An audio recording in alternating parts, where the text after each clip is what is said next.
Another YouTuber pleads guilty to aggravated child abuse.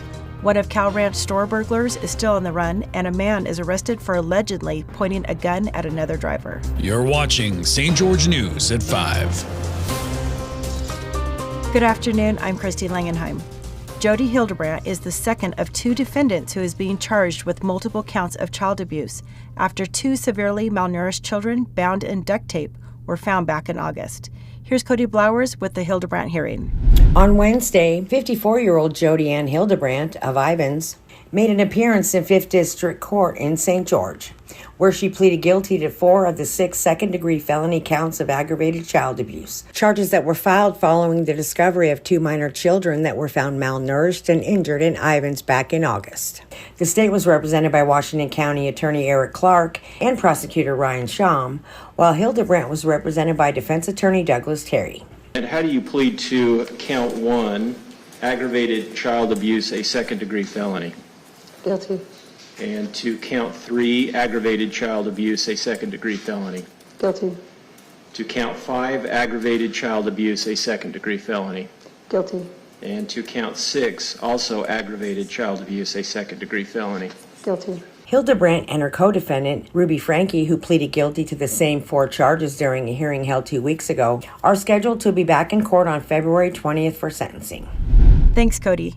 Authorities have charged a third suspect for the November 22nd burglary of the Cedar City Cal Ranch store, where dozens of firearms were stolen. 20-year-old Parker DeVoge is the third suspect. He remains at large and possibly fled the area after his other accomplices were arrested. The 2 other suspects arrested were Daryl DeVoge and Russell Gruber.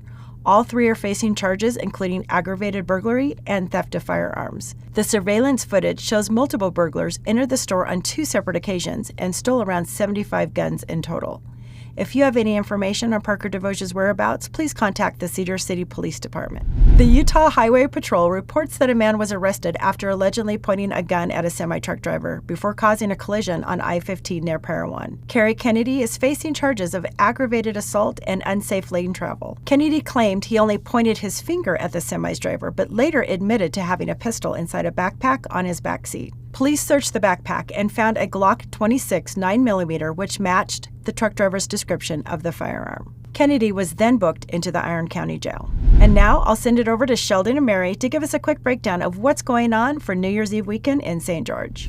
That's right, so many great events happening this New Year's Eve. That's right, there's one in Bumbleberry. Oh, there's one at the Rich Hire Event Center. Casablanca. Oh, so many great events happening this weekend for New Year's Eve. There's fireworks over Washington City. There's a full list of weekend events right there in our TGIF listing on stgeorgenews.com. Now back to you in the studio.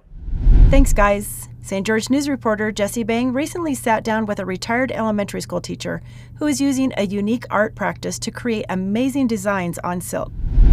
Linda Holman, a retired art teacher who introduced art into California elementary schools, is now making silk marbling art. And it's beautiful.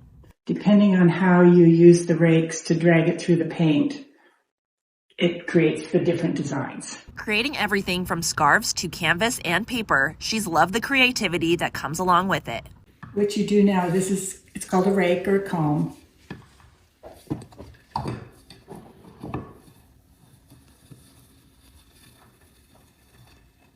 And each one makes a different size of scarf. This one makes a long kind of wrap-around scarf. If you'd like to take a class from Linda Holman herself, visit stgeorgenews.com and read the article.